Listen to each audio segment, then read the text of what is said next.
Hello friends, स्वागत है आपका अपने चैनल यूपी स्टडी पॉइंट में एक बार फिर से। दोस्तों, अगर आप एक हाई स्कूल के छात्र हैं या दोस्तों यूपी बोर्ड के जो यहाँ पर हिंदी का यहाँ पर एग्जाम होने वाला, अगर आप उसको देने वाले हैं तो ये वीडियो आप लोगों के लिए ही है, क्योंकि आज की वीडियो में मैं आपको जो इंट्रैक्शन देने वाला हूँ, जो मैं आपको बताने वाला हूँ दोस्तों, इससे आप यहाँ पर 70 में 70 तो नहीं लेकिन 60+ यहाँ पर मार्क्स यहाँ दोस्तों गेन कर पाएंगे और 100% कर पाएंगे। तो अगर आप पाना चाहते हैं तो यार वीडियो को एकदम लास्ट तक एंड तक देखिएगा।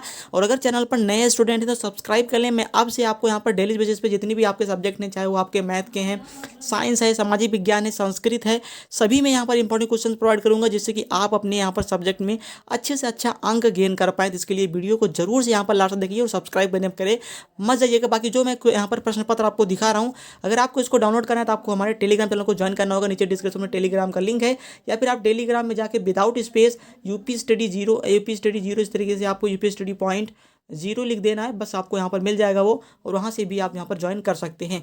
तो चलिए दोस्तों, करते हैं वीडियो को स्टार्ट और आपको समझाते हैं यार किस तरह के क्वेश्चन आएंगे आपके यहाँ पर प्रश्न पत्र में, जिससे कि आप भी अपने यूपी बोर्ड के जो क्लास 10 का यहाँ पर हिंदी प्रश्न पत्र है उसमें अच्छा अंक गेन कर पाए। यहाँ पर आप देख सकते हैं 70 मार्क्स का आपका पूर्णांक रहता है, जैसे कि सभी स्टूडेंट जानते हैं। जो कि मेन चीज़ यहाँ पर होता है, यहाँ पर आप देख सकते हैं समय की बात करें तो यहाँ पर 3 घंटे 15 मिनट लगभग यहाँ पर आपको समय दिया जाता है। 15 मिनट आपको यहाँ पर प्रश्न पत्र के पढ़ने के लिए दिया जाता है। कुछ इस तरीके से यहाँ पर आप देखिए नोट में लिखा हुआ है। तो सबसे पहला जो प्रश्न आपसे पूछा जा रहा है भैया इस टाइप का, यहाँ पर आपको बहुविकल्पी प्रश्न पूछे जाते हैं और 10 में 10 अगर आप इसको सही कर लिए तो मैं आपको गारंटी देता हूँ कि आपको यहाँ पर 60+ मार्क्स लाने में कोई भी नहीं रोक पाएगा। तो किस तरीके से सही करेंगे ये भी चलिए हम आपको बता देते हैं। सबसे पहला प्रश्न जो कि आपसे पूछा जा रहा है कि भैया निम्नलिखित में से कोई एक कथन सत्य है, उसे पहचान कर लिखिए। पहला क्वेश्चन जो कि आपका यहाँ पर कि सरस्वती पत्रिका के संपादक महादेवी वर्मा, ये तो नहीं है, ये बिल्कुल से रॉन्ग आपका है। सेकंड वाला जो कि यहाँ पर आपका है क्या बोलूँ क्या याद करूँ, हरिवंश राय बच्चन की आत्मकथा है, तो हाँ ये बिल्कुल सही है। बाकी सभी यहाँ पर गलत है। रामविलास शर्मा प्रसिद्ध कवि के रूप में है, ये भी नहीं है। मैला आंचल कहानी विधा, ये भी गलत है। तो इसमें से आपका यहाँ पर जो बी है वही आपका एकदम राइट आंसर हो जाएगा। अगला यहाँ पर है भैया आपका रस मीनांस किसकी आलोचना कृति है, तो भैया ये आपकी यहाँ पर है रामचंद्र शुक्ल की। सबसे बड़े आलोचक जो कि आपके कौन है, आचार्य रामचंद्र शुक्ल, तो उनकी ही यहाँ पर वही आपके चैप्टर में भी है। रस मीनांस आपने जब उनका जीवन परिचय पढ़ा होगा तो जरूर से आपने पढ़ा होगा कि रस मीनांस में जो कि यहाँ पर रामचंद्र शुक्ल की आलोचक कृति है। अगले यहाँ पर निम्नलिखित में से किसी एक रचना के लेखक का नाम लिखिए, तो यहाँ पर 4 आपको दिए गए हैं, किसी एक का लिखना है। मैं आपको 2 बता देता हूँ। अर्धनारीश्वर जो कि यहाँ पर रामधारी सिंह दिनकर हैं, अर्धनारीश्वर की मेरी सफलताएं बाबू गुलाब राय, ये 2 यहाँ पर आप लिख सकते हैं। बाकी एक ही आपको यहाँ पर लिखना है जो कि 1 नंबर आपको दे देता है। गेहूं और गुलाब किसकी रचना है, तो ये भैया राम वृक्ष बेनीपुरी की है। बाकी महादेवी वर्मा, रामविलास शर्मा, प्रेमचंद इनकी नहीं है, ये राम वृक्ष बेनीपुरी की ही है। तो ये आपका राइट आंसर हो जाएगा। अगला यहाँ पर है भैया आपका त्यागपत्र किस विधा की रचना है, तो त्यागपत्र आपकी यहाँ पर 4 ऑप्शन आपको दिए गए हैं, उपन्यास, कहानी, नाटक, एकांकी। तो आपका ये उपन्यास है और कुछ भी नहीं है, तो उपन्यास है। त्यागपत्र ये आप जरूर से याद रखिएगा। तो इसी तरीके से आपको 5 क्वेश्चन यहाँ पर 4 ऑप्शन वाले पूछे जाएंगे और इसमें 5 नंबर आपको मिल जाएगा अगर आपने 5 सही कर दिए तो। बाकी सेकंड टाइप का जो कि है रीत मुक्त धारा के किन्हीं 2 कवियों के नाम, छायावादी की 2 प्रवृत्तियों का उल्लेख और उत्तरायण कृति के रचनाकार के लिखिए। यहाँ पर पहले में 2 नंबर, 2 लाइन लिख देना और आपको 2 नंबर मिल जाएगा। इसके बाद 2 नंबर, इसके बाद लास्ट यहाँ पर 1 नंबर। तो फ्रेंड यहाँ पर ये 2 रीत मुक्त धारा के कवि 2 कवि आप यहाँ पर याद कर सकते हैं, जो कि रीत मुक्त और रीत सिद्ध 2 यहाँ पर धाराएं होती हैं, इनके कवि होते हैं। छायावाद की 2 प्रवृत्तियां भी यहाँ पर आपके क्वेश्चन बैंक में दिया होगा।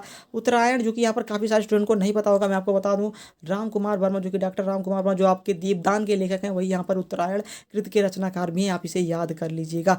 अब मैं आपको बताऊँ, अगर आप इतना सही कर दिए 10 नंबर आपके यहाँ पर फिक्स हो जाते हैं। ये बहुत ही सरल है। इसके लिए मैं आपको एक यहाँ पर PDF प्रोवाइड करूंगा अभी यहाँ पर इस वीडियो के अपलोड होने के बाद टेलीग्राम पर, जहाँ पर सारे जितने भी रचनाकार के नाम हैं, जितने भी रचनाएं हैं, वो मैं आपको दे दूंगा। वहां से भी आप यहाँ पर अपनी स्टडी कंप्लीट कर सकते हैं। आगे यहाँ पर आप देख सकते हैं, ये आपका यहाँ पर है इसके बाद निम्नलिखित गद्यांशों में से किसी एक का उत्तर दीजिए। यहाँ पर 6 नंबर आपको मिलने वाले हैं और स्टेप मार्किंग यहाँ पर होगी। अगर आप बोलेंगे मैं आपको इसको सॉल्व करके भी दे दूंगा। भिन्न भिन्न धर्मों को मानने वाले जो कि सारी दुनिया के सभी देशों में बसे हुए हैं, यही भी थोड़ी संख्या में पाए जाते हैं। इस तरीके का कुछ है। प्रश्न में आपसे पूछा जा रहा है कि उपर्युक्त गद्यांश का संदर्भ लिखिए, रेखांकित अंशों की भाषा लिखिए। उपर्युक्त गद्यांश में भारत की बोलियों एवं संप्रदायों के संबंध में लेखक द्वारा क्या बताया गया। तो सर, तो यहाँ पर आपको बता दें कि भैया ये जो आपका यहाँ पर चैप्टर है वो आपका यहाँ पर भारतीय संस्कृत चैप्टर नाम है इसका, और उसी से यहाँ पर आप यहाँ पर गद्यांश का संदर्भ लिख सकते हैं और रेखांकित अंश की भाषा का व्याख्या करना है, व्याख्या करिएगा। उसके बाद आपको यहाँ पर इस प्रश्न का उत्तर दे देना और बस यहाँ पर स्टेप बाई स्टेप यहाँ पर 3 प्रश्न आप सॉल्व करेंगे। तीनों में आपको 2-2 नंबर दिए जाएंगे और 6 नंबर आपका यहाँ पर हो जाएगा कंप्लीट। तो अगर आप बोलेंगे मैं आपको सॉल्व करके दे दूंगा, एकदम लिख के बता दे, जैसे ही यहाँ पर आता है आपके यहाँ पर, जैसे आपके बोर्ड में लिखा जाता है वैसे ही मैं आपको यहाँ पर लिख दूंगा, क्योंकि अभी आज आपके पास समय है, कल ही आपको यहाँ पर एग्जाम देना है। निम्नलिखित पद्यांशों में किसी एक की संदर्भ सहित व्याख्या कीजिए तथा काव्य सौंदर्य लिखिए। निर्भय स्वागत करो मित्र का, मृत्यु है एक विश्राम स्थल, इसमें आपको 5 नंबर दिए जाएंगे। किस टॉपिक से दिए जाएंगे, कैसे दिए जाएंगे, सबसे पहले आपको संदर्भ लिखना है, फिर उसका प्रसंग करना है, फिर उसकी व्याख्या करना है, तो इसी पे यहाँ पर स्टेप मार्किंग होती है। तो फ्रेंड यहाँ पर ये आपके यहाँ पर स्वदेश प्रेम नाम के जो चैप्टर है उसी से है निर्भय स्वागत करो मित्र का, जो कि बहुत ही फेमस यहाँ पर राइटर है आपके, जो कि नए राइटर हैं राम नरेश त्रिपाठी, उनके द्वारा लिखा गया है। तो इसको भी आपको यहाँ पर जरूर से पढ़ के जाना। और एक अथवा में भी दिया गया है, सुनी सुंदर बैन सुधा रसानी सयानी है जानकी जानी भली, ये भी आपको यहाँ पर पढ़ के जाना है, क्योंकि यहाँ पर दो यहाँ पर पूछे जा रहे हैं। हो सकता है कि आपको इसमें थोड़ा दिक्कत हो, तो आप अगला वाला 2 चैप्टर 3 चैप्टर में अभी आपको बताने वाला हूँ कौन से आपको पढ़ने हैं, जिससे कि आप अपना अच्छा यहाँ पर अंक गेन कर पाएं। अगला यहाँ पर आप देख सकते हैं निम्नलिखित में से किसी एक का जीवन परिचय देते हुए उनकी किसी एक रचना का नाम उल्लेख कीजिए। भैया आचार्य रामचंद्र शुक्ल, डॉक्टर भगवत शरण उपाध्याय, जयशंकर प्रसाद। आचार्य राम शुक्ल का याद कर लीजिए, अब जयशंकर प्रसाद 100% आपको कोई भी दिक्कत नहीं होने वाली है। एक न एक यहाँ पर लेखक का नाम आ ही जाएगा। 2 बस आपको याद कर लेने हैं, एक आचार्य रामचंद्र शुक्ल, एक यहाँ पर जयशंकर प्रसाद का। अगला है निम्नलिखित में से कवि में से किसी एक कवि का यहाँ पर, तो कवि में मैं आपको बता दूं, एक महादेवी वर्मा के याद कर लीजिए, एक सूरदास याद कर लीजिए, या फिर रसखान याद कर लीजिए। 3 अगर आप याद कर लिए, महादेवी वर्मा, रसखान, सूरदास, तो भैया आपको कोई भी यहाँ पर दिक्कत नहीं होगी। आप 3 नंबर आराम से यहाँ पर गेन कर पाएंगे। बस जीवन परिचय यहाँ पर लिख के 3 यहाँ से हो गया, 3 यहाँ से हो गया, 6 नंबर आप जीवन परिचय में आराम से पा सकते हैं। अगला यहाँ पर है भैया निम्नलिखित में से किसी एक का संदर्भ सहित अनुपात कीजिए। मानव जीवन से संस्करण संस्कृति, तो ये भी आप यहाँ पर कर सकते हैं, या फिर आप ये मानव हित्वा प्रियो भवती क्रोधम हित्वा न सोचत, ये वाला भी आप कर सकते हैं। सिंपली आपको इसको संदर्भ सहित मतलब कि चैप्टर का नाम लिख देना, किस चैप्टर से पूछा गया है, इसके बाद इसका अर्थ लिख देना है। बस आपको यहाँ पर 4 नंबर मिल जाएंगे। संदर्भ में आपको 1 नंबर और अर्थ लिखने में आपको 3 नंबर दिया जाता है। अगली यहाँ पर है कि अपनी पाठ्य पुस्तक से कंठस्थ हुआ कोई एक श्लोक, कि भैया श्लोक वगैरह आपको याद ही होने चाहिए। कोई ये श्लोक आप अगर लिख देते हैं 2 लाइन का या 4 लाइन का, तो आपको 2 नंबर यहाँ पर इसमें मिल जाएगा। अगला है निम्नलिखित में से किसी 2 प्रश्न के उत्तर संस्कृत में दीजिए। पिता कस्मात् उच्चरता अस्ति, गृहे सता मित्रम किम अस्ति, लाभेन किम वर्धते, दुमूर्खा का आसीत, ग्रामीणाम का उपहासत। तो ये सभी आपके संस्कृत वाले चैप्टर से हैं, और उनका यहाँ पर आंसर आपको यहाँ पर देना है, और इसमें 2 प्रश्न करने हैं, दोनों के यहाँ पर 1-1 नंबर आपको मिलेंगे।